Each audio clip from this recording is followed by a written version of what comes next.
Shalom bien-aimé, alors je voudrais partager avec toi ce passage de l'évangile de Matthieu chapitre 8, versets 1 à 17. Je vais lire quelques versets et je t'encourage à lire tout ce chapitre personnellement et je pense que Dieu pourra te parler, le Saint-Esprit pourra te révéler encore certaines choses. Je commence donc au verset 1. Matthieu 8, verset 1. Lorsque Jésus fut descendu de la montagne, de grandes foules le suivirent. Un lépreux survint qui se prosterna devant lui en disant « Seigneur, si tu le veux, tu peux me rendre pur. » Jésus étendit la main, le toucha et dit « Je le veux, sois pur. » Aussitôt, il fut purifié de sa lèpre. Puis Jésus lui dit « Garde-toi d'en parler à personne, mais va te montrer au sacrificateur. » et présente l'offrande que Moïse a prescrite, afin que cela leur serve de témoignage.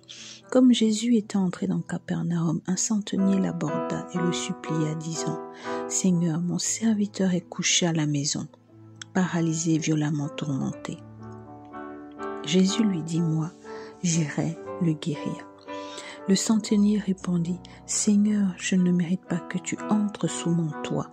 Mais dis seulement un mot et mon serviteur sera guéri. Car moi qui suis soumis à des chefs, j'ai des soldats sous mes ordres. Et je dis à l'un va et il va, à l'autre viens et il vient.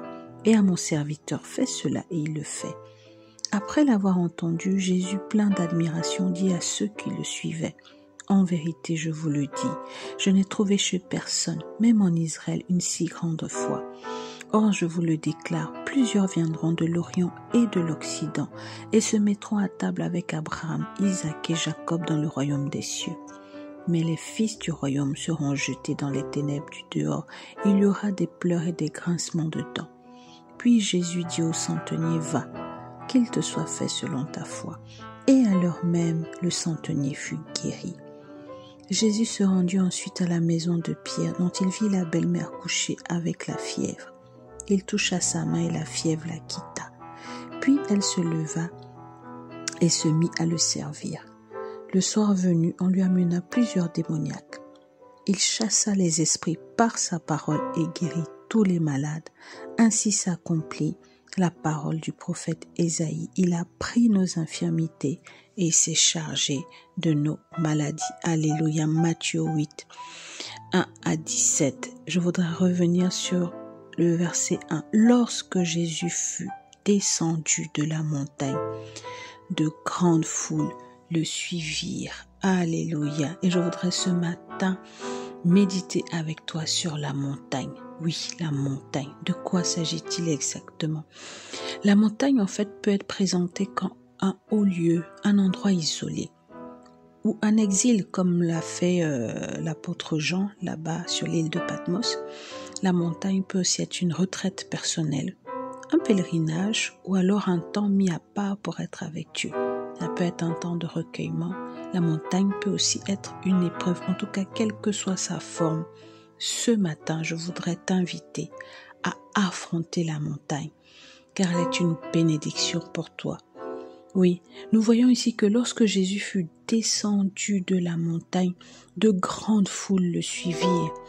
Donc, il y a eu une succession de guérisons, de délivrances. Un lépreux, donc c'était une maladie incurable, il a été guéri. Le serviteur d'un centenier atteint de paralysie a été guéri, en plus avec une foi hors du commun. Une fièvre a été guérie, des démons étaient chassés. Il y a eu des guérisons de toutes sortes, tous étaient guéris lorsque Jésus fut descendu de la montagne. Alors aujourd'hui, je voudrais t'encourager et te dire qu'il y a un secret à la montagne. Il y a des percées à la montagne. Il y a une gloire à la montagne. Il y a des signes, des prodiges et des miracles que tu peux expérimenter grâce à la montagne. Alors n'aie pas peur de la montagne. Ne crains pas la montagne. Aime la montagne. Ne regarde pas à sa hauteur, ni à sa grandeur, mais regarde-la en esprit. Regarde sa petitesse, regarde sa bassesse, regarde sa futilité et dis-lui, ôte-toi de là. Tu es là pour mon succès, tu es là pour mon élévation, tu es là pour me propulser dans ma destinée, tu es là pour accomplir les desseins de Dieu dans ma vie, tu es là pour mon épanouissement, pour ma joie. Oui, à la montagne, nous pouvons acquérir autorité, puissance, pouvoir, onction. Notre foi grandit. La gloire de Dieu est manifestée. Le royaume de Dieu se répand davantage. Nous attirons et nous gagnons des âmes. Nous sauvons des vies. Alors, mon frère, ma sœur, n'aie pas peur de la montagne.